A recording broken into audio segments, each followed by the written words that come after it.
జనముగా చేసితివి. ఏర్పరచబడిన వంశమును రాజులైన యాజకులుగా చేసితివి.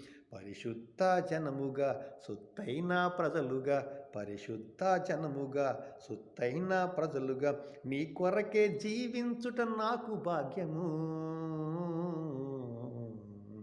నీ చల్లని నీడలు, నీ సక్కని చేవలు నా బ్రతుకు సాగనిమ్మయా. యేసయ్యా నా బ్రతుకు సాగనిమ్మయా. నీ చల్లని నీడలు, నీ సక్కని సేవలు నా బ్రతుకు సాగనిమ్మయా. యేసయ్యా నా బ్రతుకు సాగనిమ్మయా.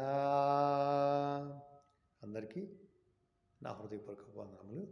పాటలు పాడి దేవుని నామాన్ని స్తుతించి మరి నా పాటలు ఆదరిస్తున్నందుకు మీ అందరికి కూడా నా హృదయపూర్వకపు వందనములు. దేవుడు